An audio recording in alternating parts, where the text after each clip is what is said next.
Hello friends, welcome to perfection IAS. तो जैसा कि आप देख रहे हैं कि प्राचीन भारत की श्रृंखला शुरू हुई है पीटी पर्पस से। हर एक एग्जाम की पीटी, जो भी पीटी एग्जाम हो उसको ध्यान में रखते हुए, और उस श्रृंखला में हम प्राचीन भारत के पहले टॉपिक को अभी कर रहे हैं। प्राचीन भारत का पहला टॉपिक, जैसा कि हमने पहले कहा कि पहला टॉपिक पाषाण काल है। चूंकि प्रारंभ में मानव के साक्ष्य नहीं मिले बल्कि मानवीय क्रियाकलाप के साक्ष्य मिले, और वो साक्ष्य पत्थर के उपकरण के रूप में मिले। इसलिए इस पहले काल को प्राचीन भारत इतिहास के पहले काल को हमने पाषाण काल, स्टोन एज के नाम से जाने। तो हमने उसको कहा ये पहला काल पाषाण का इतिहास। हमने क्या मतलब, इतिहासकारों ने कहा कि पहला काल जो है वो पाषाण काल है। ठीक है। अब इस समय जो पत्थर के उपकरण मिले वे सारे उपकरण एक जैसे नहीं थे, बल्कि उपकरण में भिन्नता थी। और इस भिन्नता के कारण पाषाण काल का वर्गीकरण, जैसा कि हमने पहले देखा, आपने देखा होगा पहले टॉपिक में जिक्र किए थे कि पाषाण काल का वर्गीकरण 3 भागों में किया गया: पूरा पाषाण काल, मध्य पाषाण काल और नव पाषाण काल। तो आज का जो चर्चा का विषय होगा वो है नव पाषाण काल। नव पाषाण काल, जिसको अंग्रेजी में हम नियोलिथिक एज के नाम से जानते हैं। इसको हम नियोलिथिक एज बोलते हैं। अब देखिए, यह जो काल है, या इसका जो काल है वो काल है 4000 से लेकर के 1000 ईसा पूर्व तक के काल को हम नव पाषाण काल के नाम से जानते हैं। तो इसमें जो मुख्य बात है कि सबसे पहले हम देखते हैं कि एक विद्वान है सर जॉन लुबाक। तो सबसे पहले हम देखते हैं कि नियोलिथिक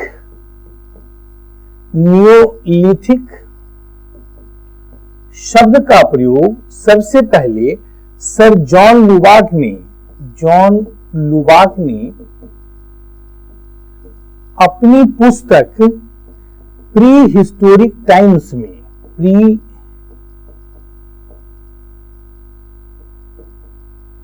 हिस्टोरिक टाइम्स में 1865 ईस्वी में किया है। अब सर जॉन लुबाक ने सबसे पहले ने कहा कि 1865 ईस्वी में उनकी पुस्तक प्रकाशित हुई प्री हिस्टोरिक टाइम्स, उसमें सबसे पहले उन्होंने नियोलिथिक शब्द का प्रयोग किया। इसका मतलब यह हुआ कि इस समय सर जॉन लुबाक को प्रत्येक क्षेत्र में हमें नवीनता देखने को मिली, और प्रत्येक क्षेत्र में नवीनता देखने को मिली, इसीलिए उन्होंने इस काल को नियोलिथिक एज या नव पाषाण काल के नाम से पुकारा। अब हम देखते हैं कि सबसे पहले 1860 ईस्वी में ली मेसुरियर सबसे पहले 1860 ईस्वी ली मेसुरियर को, ठीक है ना, हम देखते हैं कि इस समय के उपकरण मिले हैं। टोन्स नदी की घाटी में सबसे पहले ली मेसुरियर को 1860 ईस्वी में कुछ नवीन पत्थर के उपकरण मिले, और उस उपकरण के आधार पर ही इस काल को, इस नवीन काल, इस काल को नव पाषाण काल के नाम से जाना गया। अब देखिए कि इसको नव पाषाण काल क्यों कहा गया। सबसे पहले नाम पर आते हैं। नव का मतलब होता है नवीन, नियो। ठीक है। नियो जो नवीनता को लिए हुए है, यूनानी भाषा से निकला है, इन नवीनता को लिए हुए है। अर्थात नव पाषाण काल हम देखते हैं कि प्रत्येक क्षेत्र में हमें नवीनता देखने को मिलती है, सभी क्षेत्रों में हमें नवीनता देखने को मिली, और इसीलिए इस काल को नव पाषाण काल के नाम से जाना जाता है। तो काल हो गया। अब देखिए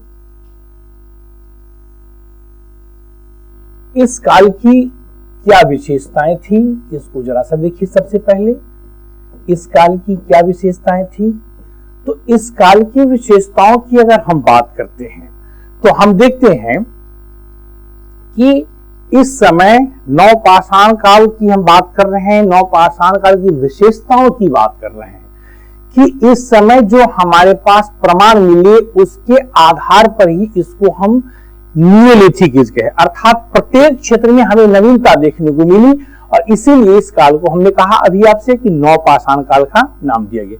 तो नवीनता क्या है उसको विशेषताओं में हम देखेंगे कि सबसे पहले बात करते हैं कि नवपाषाण काल में ही सबसे पहले कृषि का विकास हुआ। पहली विशेषता कि इस काल में ही कृषि अर्थव्यवस्था की शुरुआत हुई। दूसरी विशेषता कि इस काल में नवपाषाण काल में ही पशुपालन की शुरुआत हुई और जब कृषि और पशुपालन होता है, जाहिर सी बात है पशुपालन नहीं भी हो तो जैसे ही कृषि का विकास होगा इसका मतलब स्थिर जीवन की शुरुआत हो जाएगी। पशुपालन तो भूमक्कर जीवन में संभव है, लोग अस्थिर जीवन जीकर के पशुपालन कर सकते हैं, लेकिन कृषि के लिए स्थिर जीवन का होना जरूरी है।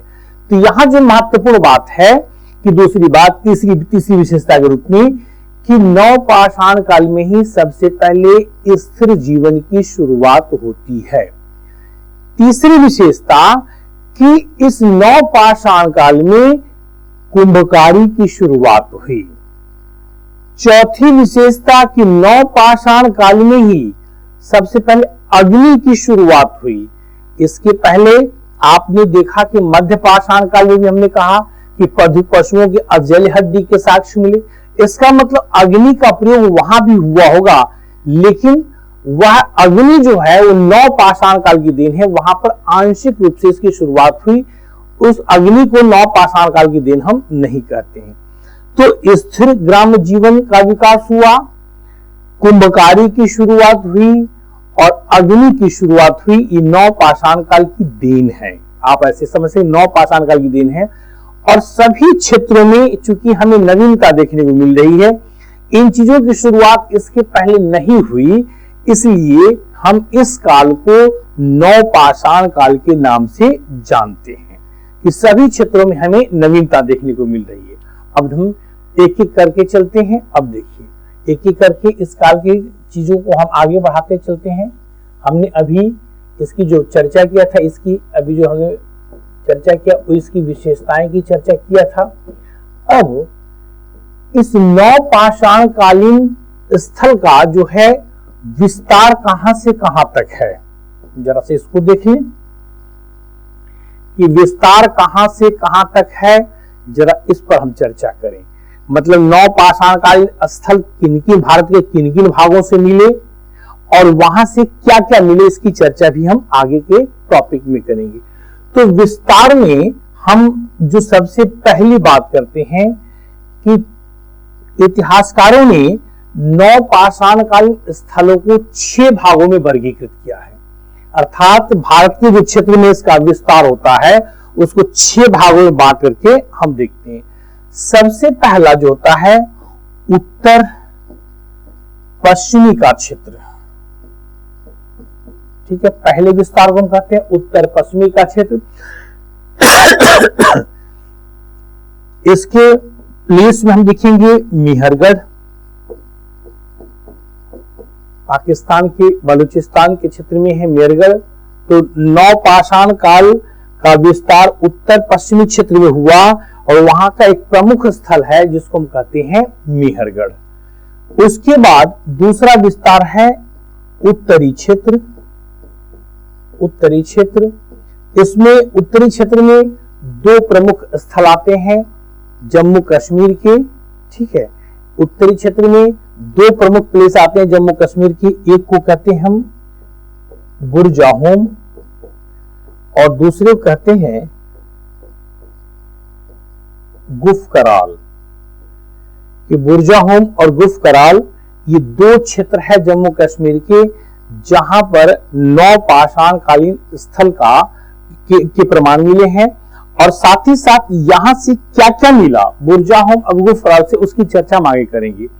तो एक प्लेस, एक क्षेत्र, एक विस्तार जो आपने देखा वो उत्तर पश्चिमी के बाद उत्तरी क्षेत्र को देखा। अब एक हम कहते हैं कि मध्यवर्ती क्षेत्र है। तीसरा जो विस्तार होता है वो मध्यवर्ती क्षेत्र में होता है, मध्यवर्ती क्षेत्र है।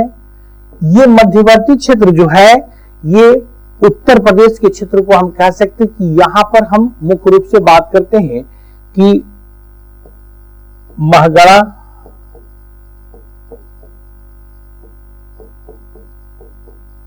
चौपानी मांडो, ठीक है, ये सब के सब मध्यवर्ती क्षेत्र में उत्तर प्रदेश के क्षेत्र हैं, यहां से आते हैं महगड़ा और चौपानी मांडो। इसके साथ साथ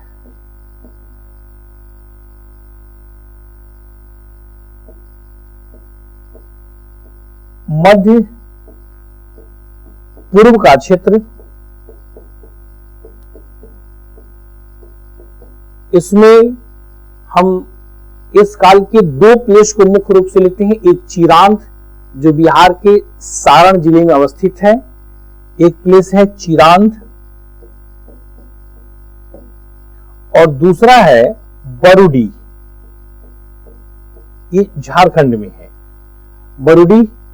तो ये मध्य पूर्व का क्षेत्र है। तीसरा पांचवा है पूर्वी क्षेत्र। इस पूर्वी क्षेत्र में जो आता है मुख्य रूप से सारू तारू,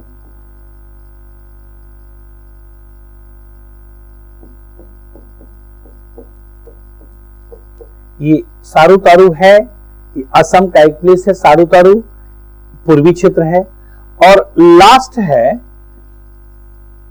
दक्षिणी क्षेत्र,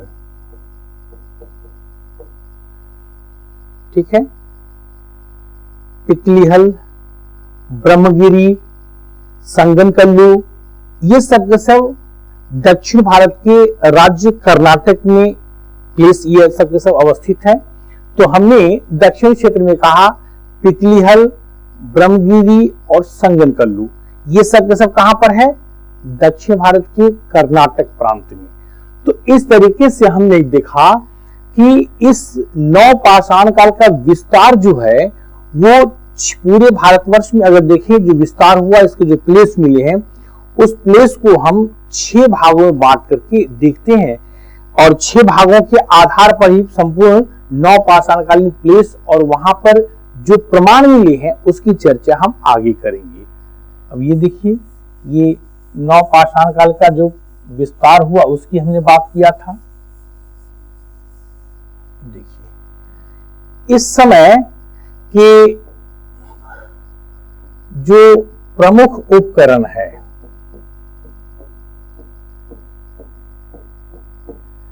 इस समय के प्रमुख उपकरण को हम ब्लेड बोलते हैं। ये देखिए, ये आप देखेंगे इस समय के प्रमुख उपकरण जो ब्लेड हमने कहा, तो आप ये देखिए ब्लेड, ये नवपाषाणकालीन उपकरण है। अब देखिए ब्लेड कैसा, ब्लेड मतलब जैसे आज वर्तमान में हम देखते हैं कि ब्लेड जो होता है वो धारदार होता है, दोनों ओर से उसमें धार बने होते हैं, दोनों ओर से धार बने होती हैं। तो इस समय के जो हमारे पास जो प्रमाण मिले हैं उपकरण के, वो ब्लेड, और ब्लेड कैसे, वो ब्लेड बिल्कुल पॉलिशदार ब्लेड होते थे, मतलब जो पत्थर के उपकरण मिले पॉलिशदार होते थे इस समय। तो एक ऐसे भी देखते हैं कि जो हमने विशेषताओं की चर्चा की वहां पर भी और एक बात जोड़ सकते हैं कि नवपाषाण काल में ये एक विशेषता थी कि इस समय पॉलिशदार पत्थर के हमें उपकरण मिले हैं। तो यहां पर जो इनके उपकरण मिले हैं वे उपकरण ब्लेड मतलब शार्प हैं, और शार्प मतलब सबसे बड़ी बात यह है कि ये उपकरण पॉलिशदार है, ठीक है ना। तो ये पॉलिशदार उपकरण है, मतलब ये है कि ये अब सारे देखने जितने भी उपकरण हैं सब चमकीले, पॉलिश्ड है, मतलब जरूरत के हिसाब से परिवर्तन हुआ, और परिवर्तन को आप यहाँ पे देख रहे हैं किस तरीके के उपकरण मिले हैं। तत्कालीन जो आवश्यकता थी उन आवश्यकताओं की पूर्ति करने के लिए इस समय अब अधिक शार्प औजार की आवश्यकता थी, और इसी को ध्यान में रखकर के इस समय जो हम देखते हैं कि पत्थर के उपकरण मिले हैं। अब देखिए, अब इस समय प्रमुख उपकरण मतलब आप इसको ब्लेड क्या दूसरे रूप में कह सकते हैं, पॉलिशदार पत्थर के उपकरण मिले हैं, पॉलिशदार पत्थर के उपकरण मिले हैं, इस समय के प्रमुख उपकरण हैं। तो जो उपकरण मिले, अब देखिए अगला पॉइंट इसमें क्या है कि जो उपकरण मिले किस प्रकार के पत्थर के थे। जैसे आपने देखा मध्य पाषाण काल में, तो सेम वही पत्थर यहां पर कंटिन्यू हो रहा है। क्वार्टजाइट पत्थर के साथ साथ चर्ट, जैस्पर, फ्लिंट, कैल्सिडोनिया, अगेट, ठीक है। तो इस प्रकार के जो कीमती पत्थर थे उनके भी यहां पर उपकरण मिले हैं, और इसलिए कहा जाता है कि मध्य पाषाण काल और नव पाषाण काल में कीमती पत्थरों से भी उपकरण हमें बनाए जाते थे। तो ये एक फेज था नव पाषाण काल के, जिसको कि हमने आपको बताया कि इस तरीके से इसकी चर्चा की जा सकती है। यहां तक की बात हो कि इसकी विशेषताएं क्या थी, इसका विस्तार भारत के किन किन क्षेत्रों में था, जिसको कि 6 भागों में बांट कर देखे, और इस समय के प्रमुख उपकरण क्या थे उसको आपने देखा, और उपकरण को भी मैप के चित्र के माध्यम से हमने दिखाया। अब देखिए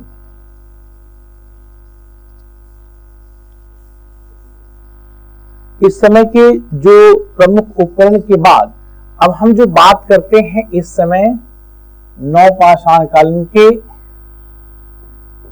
इसकी स्थिति, मतलब हमने आपसे पहले ही कहा है कि जहां पर रिटन एविडेंस नहीं होगा तो इसका मतलब उस समय के राजनीतिक और सामाजिक क्षेत्र के विषय में हम जानकारी प्राप्त नहीं करेंगे, उस समय के हम आर्थिक और सांस्कृतिक स्थिति के विषय में जानकारी प्राप्त कर सकते हैं। तो अब यहां पर जो हम बात कर रहे हैं कि इस समय की आर्थिक स्थिति किस प्रकार की थी,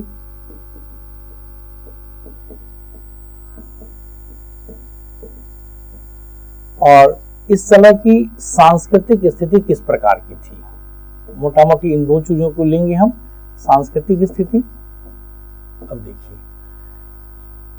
जो प्रमाण मिले उससे अर्थव्यवस्था के दो क्षेत्र अर्थात प्राथमिक क्षेत्र और द्वितीय क्षेत्र के विषय में ही हम सिर्फ अनुमान लगा सकते हैं। प्राइमरी और सेकेंडरी सेक्टर के विषय में, टर्सरी सेक्टर के विषय में हम अनुमान नहीं लगा सकते हैं। तो अब देखिए आर्थिक क्षेत्र में इस समय जो प्रमाण हमें मिले हैं कृषि के क्षेत्र में, पशुपालन के क्षेत्र में और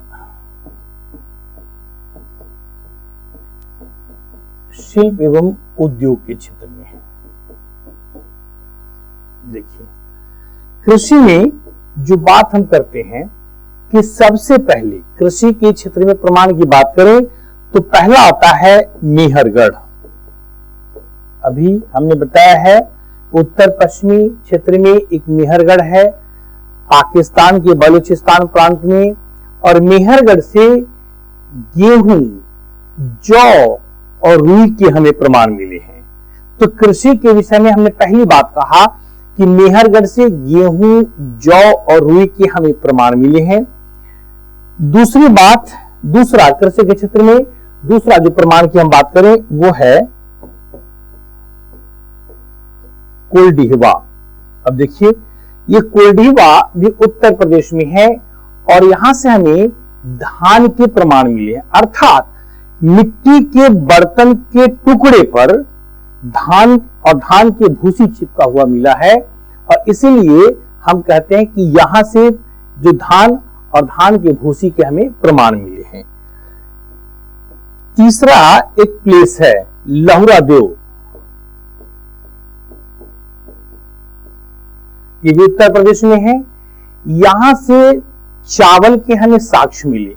तो सबसे पहले अगर देखिए परीक्षा में पूछा जाता है कि भारत में सबसे पहले कृषि का साक्ष्य मिला, ठीक है, कृषि का साक्ष्य मिला, तो सबसे पहले कृषि देखिए लहुरा देव और मेहरगढ़ का काल लगभग बराबर है। तो मेहरगढ़ से गेहूं, जौ और रुई के साक्ष्य मिले, और लहुरा देव से चावल के साक्ष्य मिले हैं। कोल्डिहवा से चावल नहीं, कोल्डिहवा से धान की भूसी का साक्ष्य मिला। तो इस तरीके से आप देख रहे हैं कि कृषि के ये प्रमाण मेहरगढ़, कोल्डिहवा और लहुरा देव से ये कृषि के प्रमाण मिले हैं। इसके साथ साथ हम देखते हैं कि पशुपालन की अगर बात करें तो कर्नाटक में एक क्षेत्र है पिकलीहल, जिसकी चर्चा हमने कभी किया है, पिकलीहल।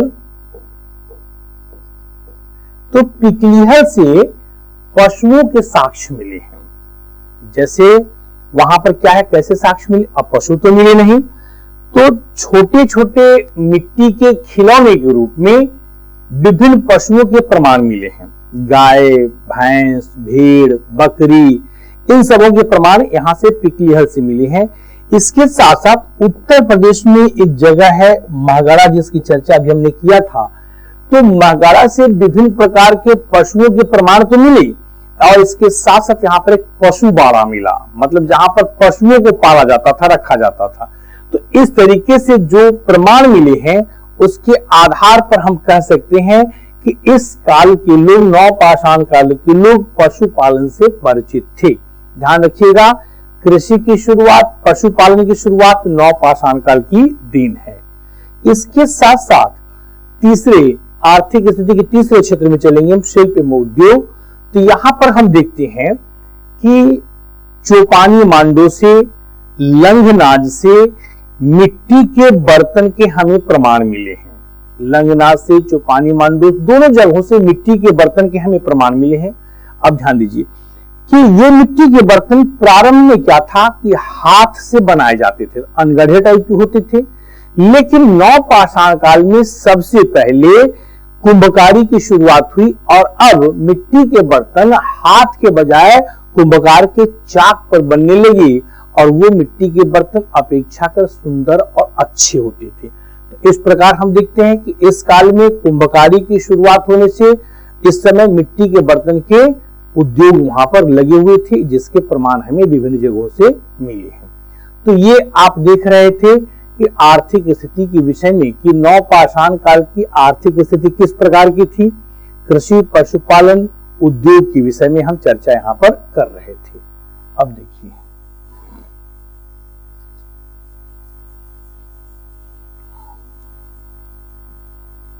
अब इसके अगली सांस्कृतिक स्थिति के विषय में, जब सांस्कृतिक स्थिति की चर्चा करेंगे तो कुछ पक्ष की चर्चा करेंगे, जैसे भोजन, वस्त्र, आवास, और इसके साथ साथ अंतिम संस्कार, इसकी भी हम चर्चा करेंगे। भोजन की चर्चा करेंगे, वस्त्र की चर्चा करेंगे, और अंतिम संस्कार की चर्चा करेंगे। तो भोजन की जहां तक बात है तो पहले की तरह ही जैसे मध्यपाषाण काल में देखा, उसके पहले कि लोग, इस समय के लोग भी शाकाहारी और मांसाहारी दोनों प्रकार के भोजन का प्रयोग करते थे। वस्त्र की अगर हम बात करें, एक इसमें और भी चीज जोड़ लेते हैं बीच में, एक कला के विषय में, ठीक है, कला के विषय में।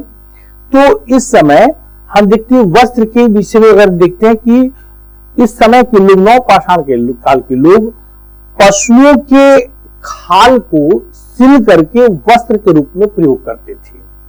इसके उदाहरण में अगर हम देखते हैं, बिहार में एक जगह है चिरांद, सारण डिस्ट्रिक्ट में है चिरांद, वहां से पशुओं के हड्डी के सुई के प्रमाण मिले हैं।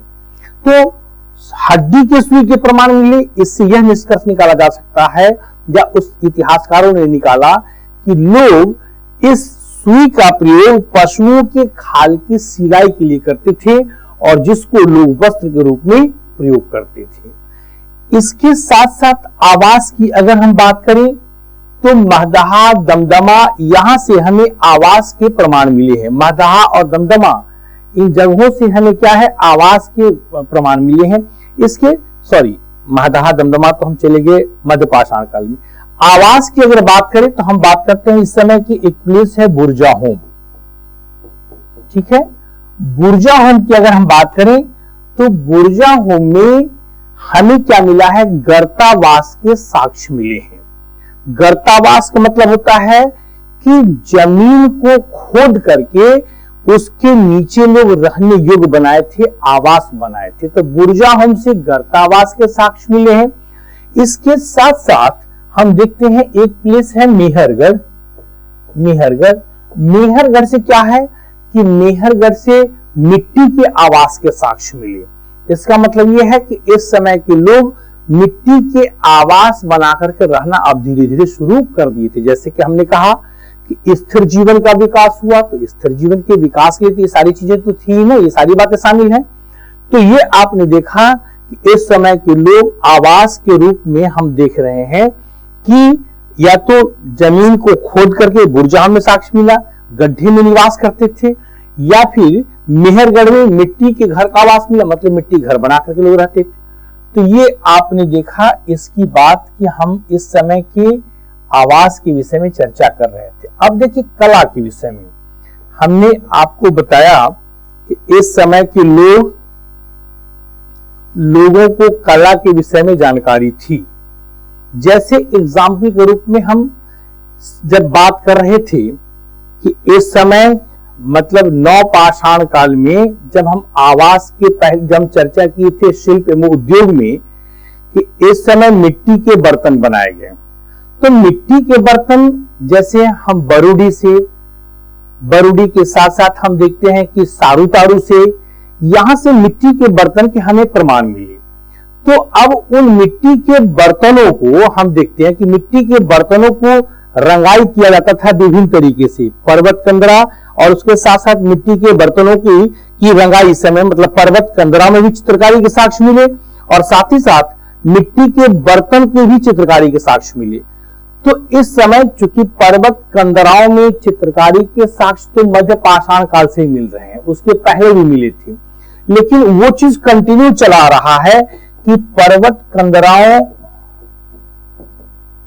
कंदराओं में चित्रकारी के साक्ष्य तो पहले चला रहा है।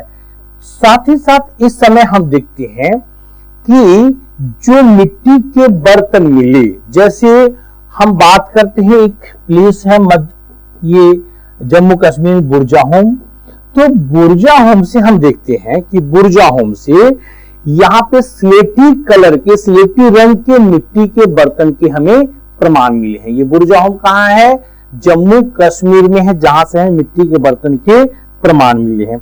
इसके साथ साथ हम देखते हैं कि बरूडी से भी स्लेटी कलर के मिट्टी के हमें प्रमाण मिले हैं। बरूडी की बात किया, बुरजाहोम बरूडी जहां से मिट्टी के बर्तन मिले हैं, तो उस मिट्टी के बर्तन किस रंग से रंगा जाता था। अगर हम बात करें कला की, तो चूंकि पर्वत कंदराओं में चित्रकारी मिली, मिट्टी के बर्तन को रंगों से रंगा गया, इससे निष्कर्ष निकला कि इस समय के लोग कला से भी परिचित थे। ठीक है। इसके साथ साथ एक जगह है ऊंचाई उड़ीसा में है, वहां से पॉलिशदार पत्थर के कुल्हाड़ी के प्रमाण मिले।